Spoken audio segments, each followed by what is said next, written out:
Assalamualaikum warahmatullahi wabarakatuh. Yang terhormat Ibu Ika Untari Wibawati, SPSI, MPD, selaku dosen mata kuliah Statistik Pendidikan dan teman-teman yang saya banggakan. Kami dari kelompok pertama akan menjelaskan materi tentang penyajian data dalam grafik. Anggota kami yang terdiri dari 3 orang, yaitu saya sendiri, Olga Aginza Oktaelsa, yang kedua Amilatul Amanah, dan yang ketiga ada Adinda Putri Syaharani. Pengertian penyajian data dalam bentuk grafik adalah menggambarkan data secara visual dalam sebuah gambar. Banyak macam grafik yang digunakan orang tergantung kepada sifat datanya. Bila data yang hendak disajikan merupakan data nominal, maka penyajiannya data itu menggunakan grafik batang, lambang, garis, atau lingkaran. Bila data bersifat kontinu, maka penyajian data biasanya menggunakan histogram, poligon, atau kurva. Grafik itu merupakan gambaran-gambaran yang menunjukkan secara visual data berupa angka, mungkin juga dengan simbol-simbol yang biasanya juga berskala dari tabel-tabel yang telah dibuat. Baik tabel maupun grafik bisa dipergunakan untuk menyajikan cross-section data dan data berkala. Penyajian dalam bentuk gambar dapat mempermudah mengambil kesimpulan dengan cepat. Langkah-langkah umum dalam membuat grafik adalah yang pertama yaitu sumbu absis dan ordinat. Pembuatan grafik dilakukan dengan sistem sumbu absis dan ordinat. Sumbu absis itu garis yang mendatar yang dinamakan dengan sumbu X digunakan untuk mencantumkan nilai, dan sumbu ordinat itu dinamakan dengan sumbu Y, yaitu garis tegak yang digunakan untuk mencantumkan frekuensi. Yang kedua yaitu perbandingan antara X dan Y yang lazim digunakan orang adalah bahwa sumbu X itu lebih panjang dari sumbu Y. Perbandingannya kira-kira 10:8 atau 10:7 atau 3:2. Kelaziman ini digunakan agar grafik yang dibuat dapat mencerminkan keadaan yang sesungguhnya dari data tersebut. Yang ketiga yaitu pemberian nama pada sumbu biasanya sesuai dengan maksud data tersebut. Pada sumbu X itu diberi nama nilai yang ditulis di bawahnya tepat di tengah-tengah. Pemberian nama pada Y ditulis dengan frekuensi F, ditulis sebelah kirinya di tengah-tengah atau tepat di atas sumbu Y tersebut. Yang keempat yaitu pemberian nama untuk grafik biasanya dituliskan di bawah grafik itu, tidak di atasnya. Berbeda dengan tabel yang ditulis pada bagian atasnya itu, bukan di bawahnya. Penulisan nama pada grafik ini perlu dilakukan agar orang yang membaca dengan cepat itu mengetahui grafik apa yang dibuat. Yang selanjutnya yaitu kelebihan dan kelemahan grafik. Kelebihan grafik yang pertama yaitu penyajian data melalui grafik tampak lebih menarik. Yang kedua yaitu grafik dengan cara lebih cepat memperlihatkan gambaran umum menyeluruh tentang sesuatu perkembangan, perubahan maupun perbandingan. Yang ketiga yaitu grafik yang dibuat menurut aturan yang tepat dan benar, akan terasa lebih jelas dan lebih dimengerti pembaca. Selanjutnya yaitu kelemahan grafik. Yang pertama, membuat grafik itu jauh lebih sukar dan memakan waktu, biaya, atau alat yang lebih banyak. Yang kedua yaitu data yang dapat disajikan dalam bentuk grafik itu sangat terbatas. Jika data yang akan disajikan banyak macamnya, maka lukisan grafiknya itu menjadi ruwet dan memusingkan. Yang ketiga yaitu umumnya grafik bersifat kurang teliti. Dalam tabel dapat dimuat angka sampai tingkat ketelitian yang setinggi-tingginya. Macam-macam grafik. Yang pertama ada grafik balok atau grafik batang atau disebut juga bar chart. Lalu yang kedua ada grafik lingkaran atau circlegram atau disebut diagram pastel. Yang ketiga ada grafik gambaran atau piktogram. Yang keempat ada grafik peta atau kartogram atau disebut sta. Nah, yang kelima ada grafik bidang. Grafik bidang itu menekankan besarnya perubahan dari waktu ke waktu. Contohnya seperti di bawah ini. Dan yang keenam ada grafik garis. Yang ketujuh ada grafik ruang atau grafik histogram atau disebut juga grafik histogram frekuensi. Histogram.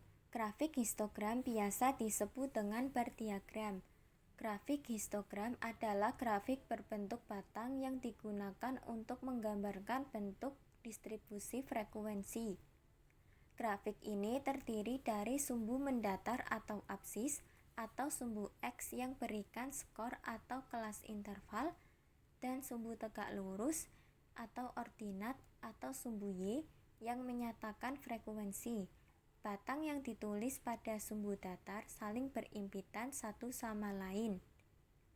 Batas batang berisikan batas-batas skor atau kelas interval. Frekuensi setiap data atau skor atau kelas interval dilukis sebagai suatu luas di dalam grafik batang. Untuk membuat histogram, ada beberapa langkah-langkah yang harus dilakukan, antara lain. Yang pertama, buat absis dan ordinat dengan perbandingan kira-kira 10:7. Yang kedua, absis diberi nama nilai dan ordinat diberi nama frekuensi atau F. Yang ketiga, buat skala pada absis dan ordinat. Skala yang dibuat harus disesuaikan dengan kebutuhan, yaitu skala pada absis yang dapat memuat semua nilai sesuai dengan nilai yang ada, dan pada ordinat harus dapat memuat frekuensi yang tertinggi. Yang keempat, membuat segi 4 pada absis yang tingginya sesuai dengan frekuensi tiap-tiap nilai variabel, dan segi 4 itu berhimpitan satu sama lain pada batas nyatanya. Poligon. Poligon adalah grafik dari distribusi frekuensi bergolong suatu variabel. Tampilan poligon berupa garis-garis patah yang diperoleh dengan cara menghubungkan puncak dari masing-masing nilai tengah kelas. Jadi, absisnya adalah nilai tengah dari masing-masing kelas. Poligon sangat baik bila digunakan untuk membandingkan bentuk dari dua distribusi. Bila hanya satu distribusi, lebih jelas menggunakan histogram.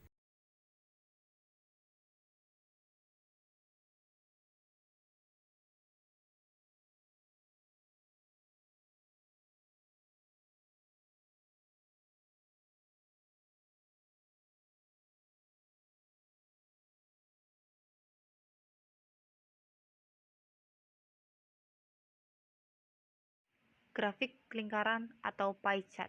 Untuk mendapatkan grafik lingkaran dengan benar, sebaiknya memperhatikan ketentuan-ketentuannya. Seperti yang pertama, besar lingkaran harus dibuat sedemikian rupa, tidak terlalu besar ataupun tidak terlalu kecil. Yang kedua, kategori yang dibandingkan itu tidak banyak, tidak terlalu banyak ya. Yang ketiga, sudut segmen tidak terlalu kecil agar dapat dibedakan dengan jelas. Nah, yang keempat, tiap segmennya itu dapat diberi warna yang berbeda. Yang kelima, besar segmen harus menggambarkan persentase yang sesuai. Oke, kita langsung saja ke contohnya.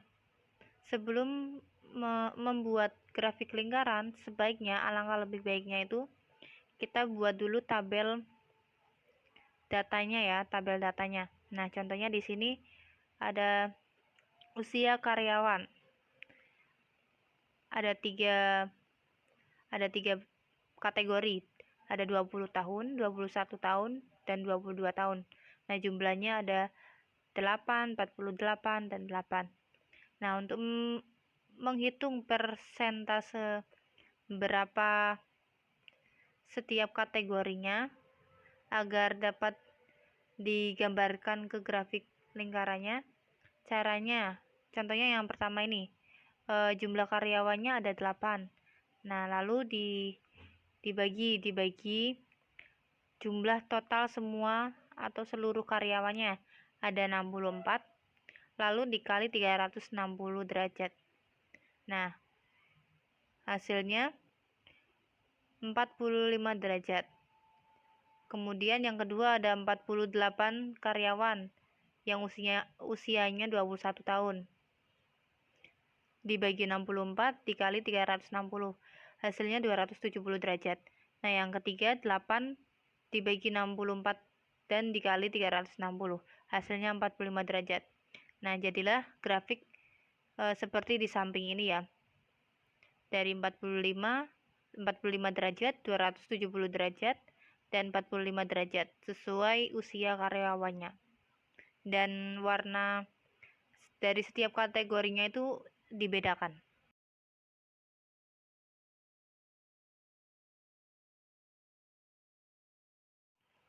Grafik OGIF. Nah, grafik OGIF adalah grafik yang menunjukkan frekuensi kumulatif kurang dari atau frekuensi kumulatif lebih dari, yang dinamakan poligon kumulatif. Nah, grafik OGIF itu ada dua macam. OGIF dari frekuensi kumulatif kurang dari yang disebut OGIF positif.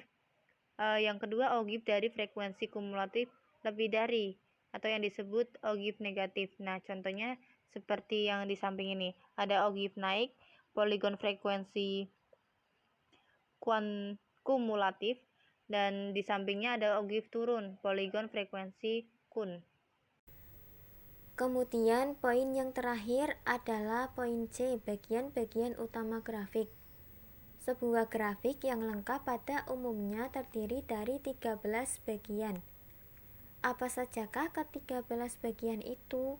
Ke-13 bagian tersebut antara lain ada yang pertama, nomor grafik, yang kedua, judul grafik, yang ketiga, subjudul grafik, yang keempat, unit skala grafik, yang kelima, angka skala grafik, yang keenam, tanda skala grafik, yang ketujuh, ordinat atau ordinal sumbu vertikal, yang kedelapan, koordinat atau garis-garis pertolongan sama dengan garis kisi-kisi. Yang ke-9, absis atau sumbu horizontal sama dengan sumbu mendatar sama dengan garis nol sama dengan garis awal sama dengan garis mula. Yang ke-10, titik nol atau titik awal. Yang ke-11, lukisan grafik atau gambar grafik. Yang ke-12, kunci grafik atau keterangan grafik. Yang ke-13, sumber grafik atau sumber data. Nah, itu dia penjelasan dari kelompok kami tentang penyajian data dalam grafik. Kurang lebihnya mohon maaf. Semoga ilmunya bermanfaat. Wassalamualaikum warahmatullahi wabarakatuh.